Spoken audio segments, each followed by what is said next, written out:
students, I am Deepika Bhandari. Today I bring you the next learning episode in BSc Forensic Science on behalf of the content writers Dr. G.S. Sodhi and myself on an important unit of paper Crime and Society, that is Theories of Criminal Behavior. In this episode, we will discuss about the different theories of criminal behavior. Here, we will learn about the theories put forth by different schools of thoughts such as the classical theory, the biological theory, the sociological theory, etc. and discuss their principles. We would also acquaint ourselves with the concept of criminal anthropology and the importance of these criminal theories in criminal investigations. This lecture comprises of different modules. Module 1 is Introduction, Module 2 is the Classical Theory, Module 3 is Biological or Positivist Theory, Module 4 is Sociological Theory, Module 5 is Criminal Anthropology, Module 6 is Importance of Criminal Theory, and finally Module 7, which is the conclusion.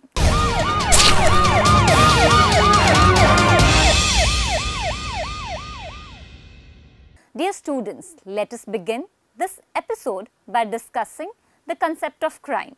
The act of crime is defined as a deviant behavior that violates law and poses the offender for punishment under the court of law. In other words, it disturbs the harmony established in the society.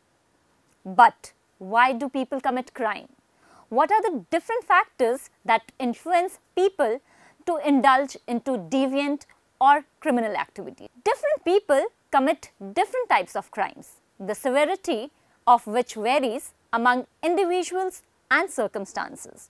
For example, from misdemeanors to violent felonies such as murder or assault.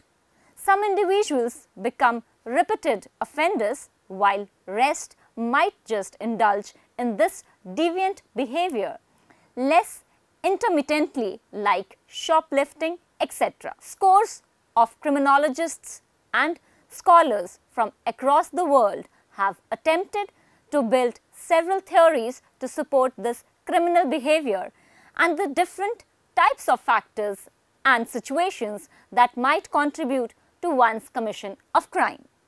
These theories of criminal behavior targets why some individuals commit crimes and their behavior in these situations. Some attribute crime to the individual. They believe that an individual weighs the pros and consequences and makes a conscious choice whether or not to commit a crime. In other words, they hold the individual solely responsible for committing crimes and not their prevailing circumstances. Whereas others believe it is the society's or the community's responsibility to ensure that their citizens do not indulge into deviant behavior or commit crime by offering them a safe and secure environment to live in. Therefore, by understanding why a person commits a crime, one can develop ways to control crime or rehabilitate the criminal. Criminological theories differ in their methods of control. These theories differ in their definitions and explanations of crime and the factors that contributed for the same. Some of the important theories of criminal behavior are listed as shown on your screen. The table number 1 shows the different theories explaining criminal behavior. The theory, the year it was proposed and by whom it was proposed by. First is the classical theory. It was proposed in the year 1764 by Cesare Beccaria. I repeat, by Cesare Beccaria. Second is the biological or biogenic theory, also known as the positivist theory. It was proposed by Lombroso, Ferry, Garofalo, Charles and Goring, Houghton, Sheldon. It was proposed between the years 1876 to 1940. third theory is of the psychological or psychogenic theory. It was proposed by Goddard, William and Helly, Adler, etc. It was proposed between the year 1919 to 1952. And the fourth theory is of sociological or sociogenic theories. It was proposed by Clifford Shaw, Sutherland, Merton, Cloverd and Ohlin, also Thorsten and Selin. It was proposed between the years 1929 to 1938. Let us begin discussing these theories one by one. Classical theory. The first criminological theory in this episode is the classical theory. The classical theory of crime and their punishments surfaced in the middle of 18th century. The classical school of thought proposed crime as an act that dishonored the social code of conduct. It is harmful to personal safety and property of the individuals in the society. In other words, the classists defined the act of crime as a behavior that violates the social code of conduct, which is unfavorable not to the state directly but to the personal property and the safety of the individual against whom the crime has been committed.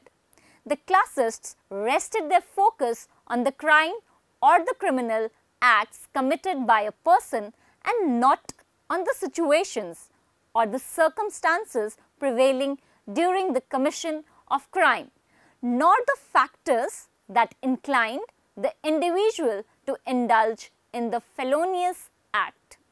For the classists, legal definitions of crime are more crucial rather than studying or analyzing the causes or factors behind the act of the crime under question. They therefore believed in strict and harsh punishments for the crimes committed so that the individuals are discouraged from committing the crime again. The classical theory of criminology puts forward four fundamental principles that accentuates their etiology. These are as follows. The rights and freedom of an individual must be secure. Same punishments should be given to all individuals who have committed the same crime. A definite penalty should be attached to each crime and that should invariably be inflicted as crime is a judicial generalization. And lastly, the punishment should be restricted to the social need. Its infliction is necessary so as to prevent others from committing the same crime. The classical theory was put forward by Cesare Beccaria, an Italian thinker who was inspired by the literature of scholars like John Howard. Beccaria, in his Essays on Crime and Punishment, 1764, upheld that human nature is rational, free and governed by self-interest. Social order is based on consensus and social contract. Crime is a contravention of the legal code and not of social norm. Spreading of crime is limited and is to be ascertained through a due process. Crime is caused by an individual's rational motivation. Crimes should be judged by a jury of one's peers, that is, by other rational and equal individuals. The judges should have a guidance of clear and systematic legal code, and lastly, the principle of restraint should be focused while applying any penalty over the offender. That is, imprisonment should be limited to a prior, agreed and fixed set of penalties. The main postulates of Beccaria's classist approach are: a man's behavior is purposive and unbiased and is based on pleasure and pain principle. Penalty should be allotted each crime and the amount of penalty should be dependent upon the injury caused to public welfare by the crime. Pain should outweigh any pleasure resulting from the commission of crime. Sentence should not be very severe and deterrent. It should also be proportional to the crime committed, predetermined, prompt and public. Torture should be abolished. More use should be made of imprisonment instead of corporal punishment, and a fair trial should be ensured. Application of law should be rationally applied to all citizens. Courts should only distinguish between innocent and guilty and subsequently mention the set punishment. The classical explanation of crime had some major arguments against their ideology. Some of these were: the classists regarded all men as free, equal and rational. However, if all of them were equal and free, then what influenced them to break the laws and commit crime? The criminals were to be treated as equals without discriminating on the basis of their age or gender or nature and type of crime.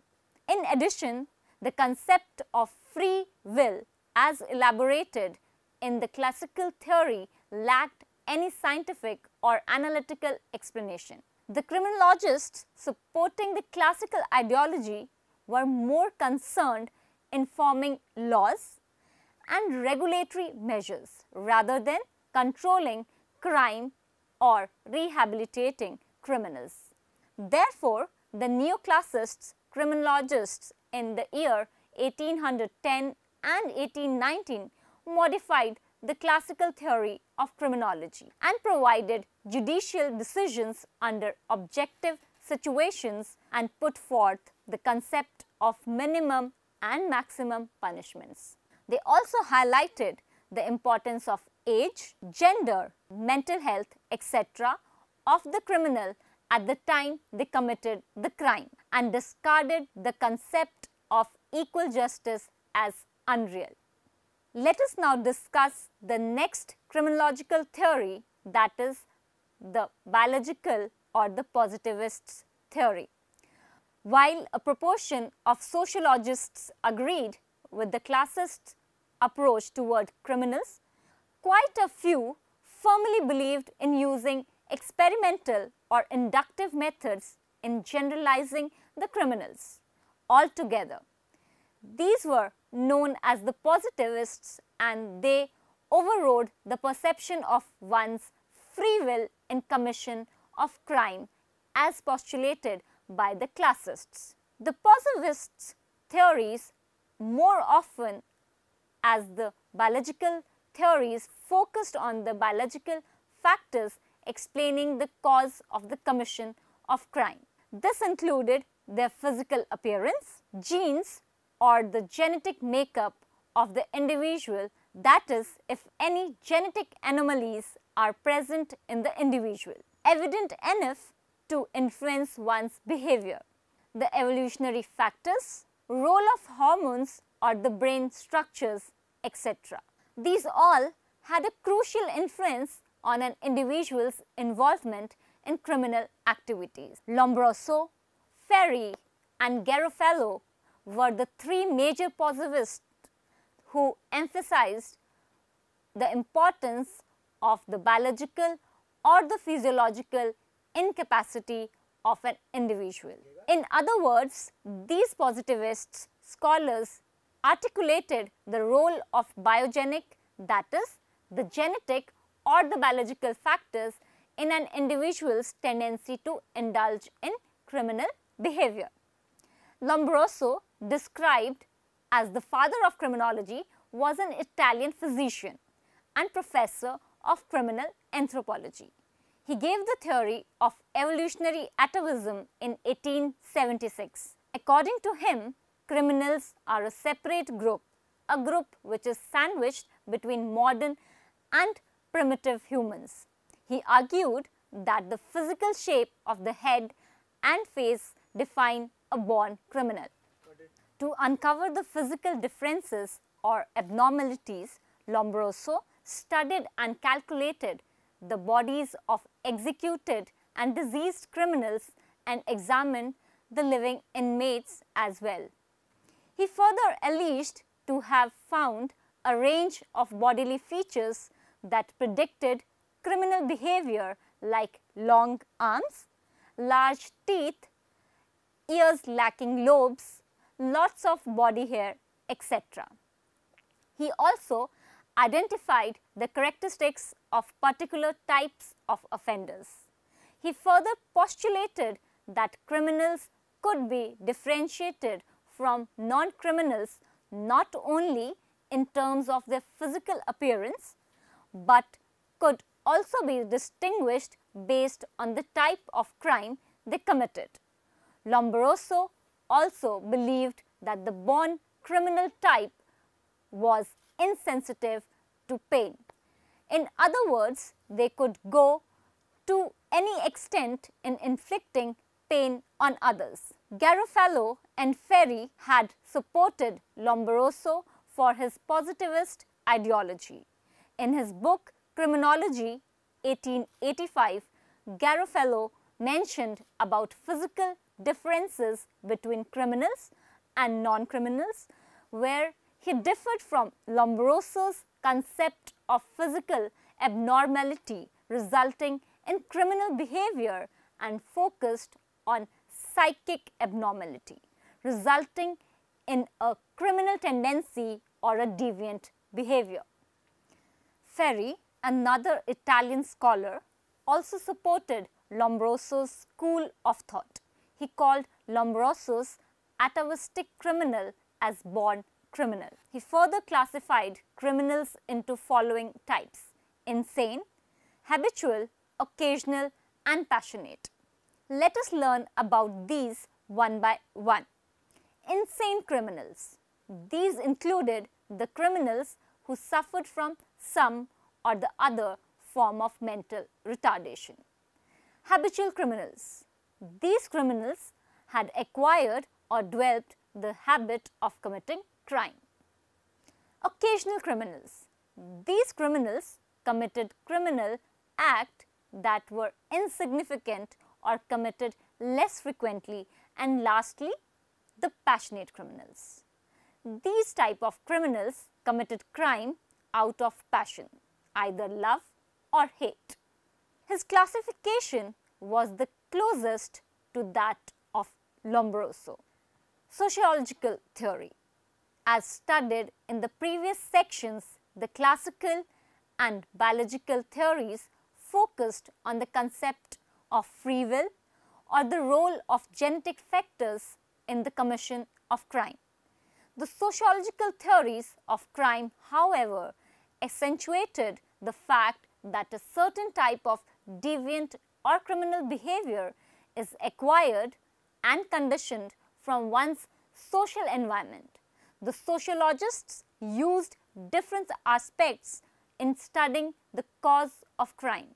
These are the living conditions such as hygiene and pathogenicity, the relationship between crime and social structure of society, the factors by which a person becomes a criminal, the effect of cultural conflicts on crime. These aspects are studied under different theories as mentioned in the table which is shown on your screen. Let us briefly have a look at these. The first is the ecological or delinquency area theory, proposed by Clifford Shaw in the year 1929. This theory attributed crime as a result of the disordered or disturbed neighborhood or unhealthy and pathogenic living environments. Then, the next type of theories were the structural theories. Under these, the two important theories were the differential association theory and the anomy theory. The differential association theory was given by Sutherland in the year 1939. Sutherland highlighted the crime as an outcome of the partnership with social influences of the criminalistic norms. The anomy theory was put forward by Merton in the year 1938. According to this theory, crime was a result of the hassle caused by the incoherence between cultural goals and the institutionalized methods for accomplishing those goals. The next category of sociological theories were the subcultural theories that included the differential opportunity theory given by Cloward and Ohlin in the year 1960.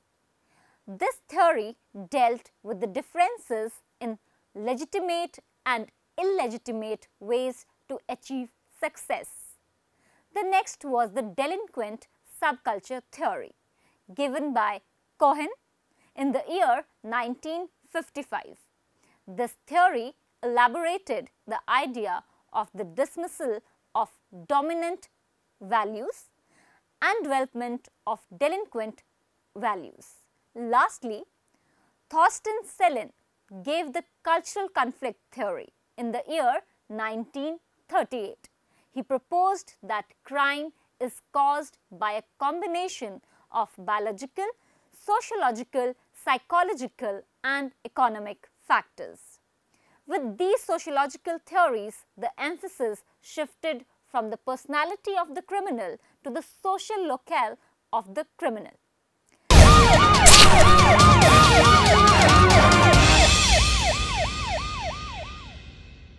It is a branch of sociology that is associated with the investigation of crime scientifically. It aims to study the origin and causes of crime so as to establish a relation as to what factors led to the deviant behavior of the criminal. That is the offender solely accountable for the felonious act committed, or did the society and the immediate environment around the offender contributed to it? This critical analysis also paves way for the course of action to be taken, that is, reformation or the extent of punishments to be given to prevent further such behavior.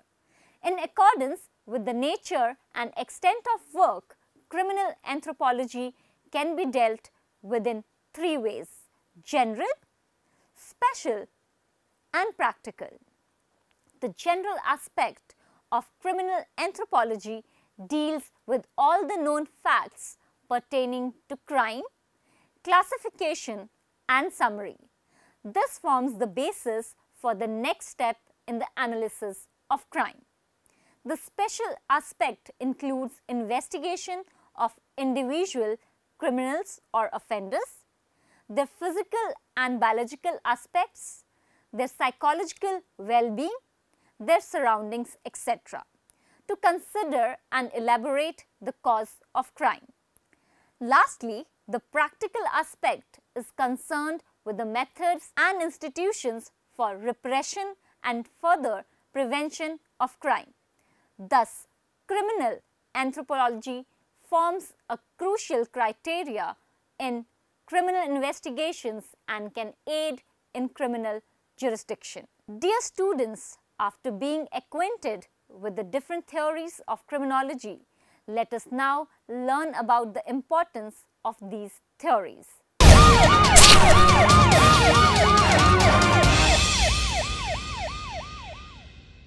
The theories that deal with the criminal behavior govern and aid the criminal justice system.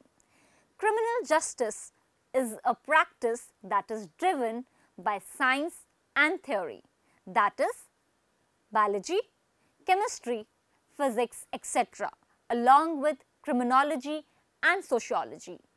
All of these fields are motivated through the application of theory, which has been put forward through the scientific methods. This theory is assembled over a period of time through the application of multiple research and a detailed analytical data to support the hypothesis. In addition, different types of theories state different types of factors that result in commission of crime. Therefore, the investigating officials cannot and should not focus on only type of criminal theory. Rather, they should critically analyze all the facts and situations prevailing when the individual had committed the crime.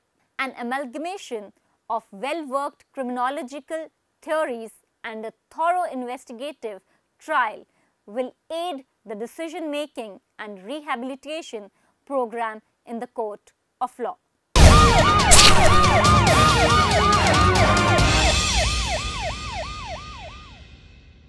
Let us now conclude this episode of Theories of Criminal Behavior by revising the important concepts learnt thus so far.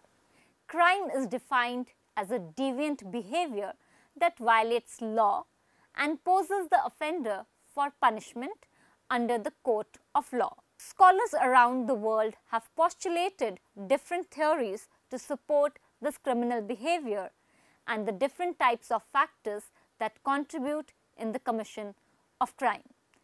These theories targets why individuals commit crimes and why they behave in a particular manner in certain situations. There are three broad theoretical models of criminal behavior: psychological models, sociological models, and biological models. Further, the classical and neoclassical theories, economic theory, and geographical also exist. The importance of theories exploring the relationship between crime and individual personality, social factors, cognition, and developmental factors is far-fetched. With all these information, here we come to the end of today's lecture. Do keep in mind what we have discussed today. This is time for your self-study. If you want to learn more for enhancing your knowledge, you may log on to our website www.cec.nic.in for multiple choice questions, quiz and LORs. Till then, keep studying. Goodbye.